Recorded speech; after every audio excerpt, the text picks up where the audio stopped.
नमस्कार दोस्तों। ये वीडियो उन लोगों के लिए है जो लोग सरकारी नौकरी की तैयारी करते हैं। आज हम उनके बारे में कुछ बात करने के लिए आपके पास आए हैं। मुझे लगा कि आप लोगों से इस पर बात करना चाहिए। हमारे देश में सबसे बड़ा मुद्दा है कि बेरोजगारी बहुत ज़्यादा है। हालांकि इतना लोगों को नौकरी देना भी संभव नहीं है सरकार के लिए, जितना बेरोजगारी है हमारे देश में। लेकिन सवाल ये है कि हम तैयारी तो करते हैं लेकिन हमारा सिलेक्शन नहीं हो रहा है। मान लीजिए कि 5,000 ही वैकेंसी आया किसी डिपार्टमेंट में, लेकिन 5,000 लोग तो जाते हैं, ज्वाइन करते हैं, लेकिन उसमें हमारा सिलेक्शन क्यों नहीं हो रहा है? सबसे बड़ा सवाल ये है हमारे लिए। ठीक है, चलिए वैकेंसी तो आ ही रही है, 2,000 हो, 1,000 हो, 500 हो, 5,000 हो, किसी न किसी डिपार्टमेंट में आ ही रही है। अभी हाल फिलहाल में ही ये एएलपी टेक्नीशियन का वैकेंसी आया है। कम वैकेंसी है लेकिन उनमें भी तो कोई ना कोई सिलेक्टेड होंगे। तो कोई ना कोई क्यों, हम क्यों नहीं, हमारा सिलेक्शन क्यों नहीं? हमारा भी तो सिलेक्शन होना चाहिए उसी में से। मेरे भी पेरेंट्स तो आस लगा करके पैसा भेजते हैं महीना। हम भी तो मेहनत करते हैं, कोचिंग हो, क्लब हो, क्लास हो, सब जगह पकड़े हैं, ऑनलाइन है, आजकल तो इतना व्यवस्था है, लेकिन हमारा सिलेक्शन क्यों नहीं हो रहा है? हमें तो इसके बारे में जानकारी लेना होगा। हमें तो सोचना होगा कितना दिन तक हम तैयारी करेंगे इसके लिए। तो देखिए, जो नया फ्रेशर्स हैं वो तो ठीक है, लेकिन जो लोग 1-2 बार एग्ज़ाम दे चुके हैं, एक बार सोचिए अपने आप से, जो हम गलतियां कहाँ कर रहे हैं। ऐसा नहीं है कि हम सिर्फ किताब पढ़ते जा रहे हैं, हम क्वेश्चन प्रैक्टिस ही नहीं कर रहे हैं, तो डायरेक्ट एग्जाम में क्वेश्चन आएगा तो हम नहीं ही कर पाएंगे। वहाँ पे अगर क्वेश्चन कर भी रहे हैं तो टाइम मैनेज नहीं हो पा रहा है, कभी टाइम मैनेज हो रहा है, उसके चक्कर में ज़्यादा गलती कर रहे हैं। तो सबसे बड़ा दिक्कत ये है कि हम लोग पढ़ाई तो करते हैं, मेहनत करते हैं, लेकिन रिवीजन हम लोग नहीं कर पाते हैं। रेगुलर रिवीजन हमारा नहीं हो पाता है, रेगुलर प्रैक्टिस नहीं हो पाता है।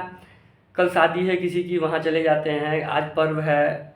तो अगर सरकारी नौकरी की तैयारी की इच्छा रखते हैं करने की, तो इन सबों से मेरी हाथ जोड़ के आप लोगों से विनती है कि इन सबों चीज़ से दूर रहिए।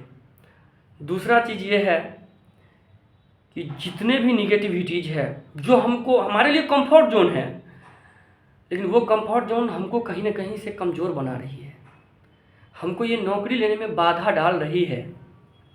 ये मोबाइल फ़ोन का दुरुपयोग, बाहरी दोस्ती यारी,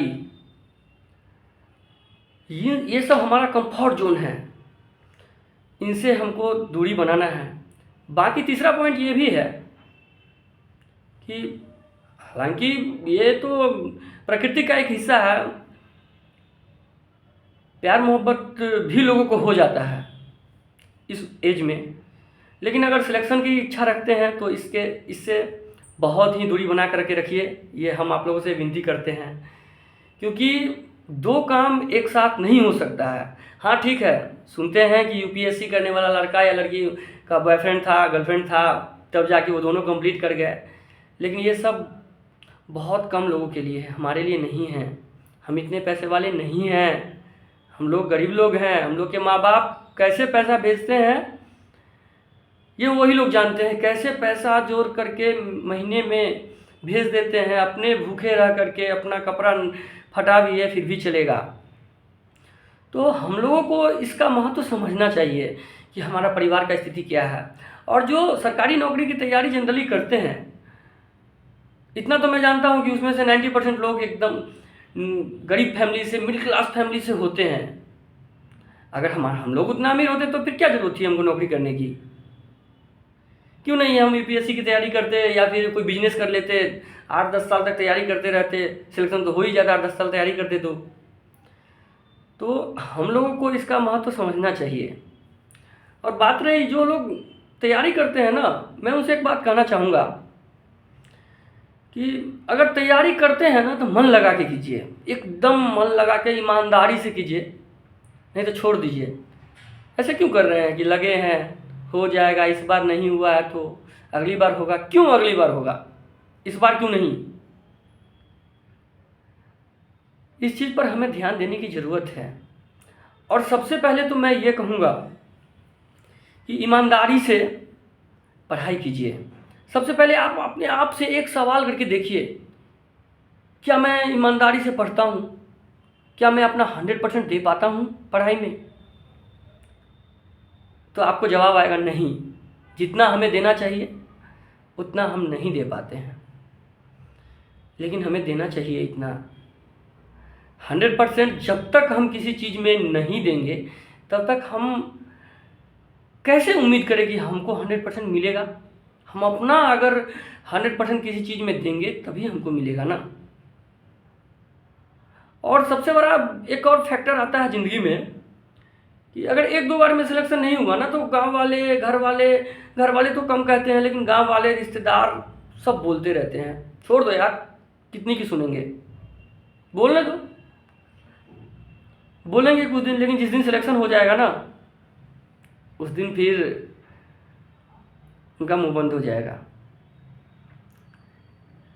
इसलिए मैं तो यही कहना चाहता हूँ कि बस आप ईमानदारी से लगे रहिए, एकदम ईमानदारी से लगे रहिए, आपका सिलेक्शन हो जाएगा, इस बात की गारंटी है। और सबसे बड़ी बात यह है कि अपने कंफर्ट जोन को एकदम दूर ही रखिए। ये एक बहुत बड़ा मुद्दा है विद्यार्थी जीवन में कि हम लोग अगर पढ़ाई करने के लिए बैठते हैं, एक नोटिफिकेशन आता है, उसको देखने लगते हैं, उसको देखते देखते ये इंस्टाग्राम, फेसबुक देखते देखते, रील्स देखते देखते कब समय चला गया ना पता ही नहीं चलता है। अभी आईपीएल चल रहा है तो सबको क्रिकेट पसंद है, most of the people cricket को पसंद करते हैं। तो क्या ये क्रिकेट हमें सिलेक्शन दिला देगा? जवाब आएगा आपका नहीं दिलाएगा। तो फिर क्यों क्रिकेट? क्या मिलेगा हमको क्रिकेट देख के, ये बताइए। किसी की शादी में जाना है और हमारा एग्ज़ाम है 1 महीने बाद, क्या मिलेगा शादी में जाके? वही क्वेश्चन लिखेंगे हम, शादी में गए थे, कोई नहीं सुनने वाला है। इसलिए पढ़ाई कीजिए, मन लगा करके मेहनत कीजिए, बाकी जो होगा हम देख लेंगे। मेहनत में आपकी ईमानदारी होना चाहिए, एकदम दृढ़ संकल्प होना चाहिए, यही चीज़ है। और कुछ विद्यार्थी ऐसे हैं जो मेहनत तो करते हैं लेकिन सिलेक्शन नहीं हो पाता है। लोग कहते हैं कि इसका लक सही नहीं था, कट ऑफ ज़्यादा चला गया। ठीक है भाई, कट ऑफ ज़्यादा चला गया, लेकिन आपको इतना मेहनत करना है कि कट ऑफ तक पहुंचना है। हमें कट ऑफ तक एकदम उसके ऊपर जाना है। क्यों कट ऑफ तक हम पहुंचेंगे? उसके ऊपर।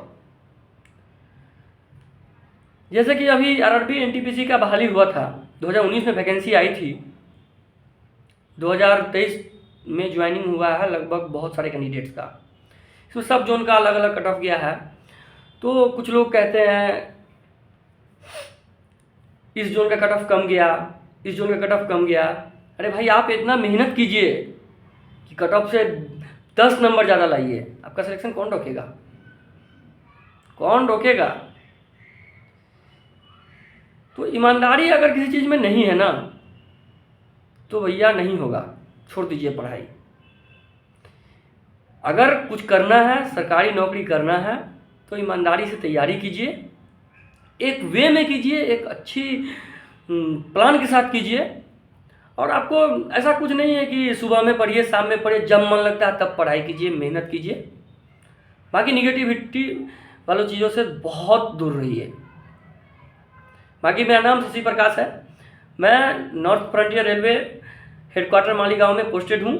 मैं इस बार जो 2019 वाली वैकेंसी जो 2023 में जिसका बहाली हुआ है, इसी के तहत मुझे ज्वाइनिंग यहाँ पर मिला है। मैंने भी पहली बार में रेलवे एनटीपीसी का जो वैकेंसी आया था उसको कंप्लीट किया। मैं समस्तीपुर सक्सेस मिशन क्लब से पढ़ाई किया था। मैं तहे दिल से धन्यवाद देता हूँ इस क्लब को, इस क्लब की धरती को, चलिए मिलते हैं फिर आपसे अगले वीडियो में। धन्यवाद।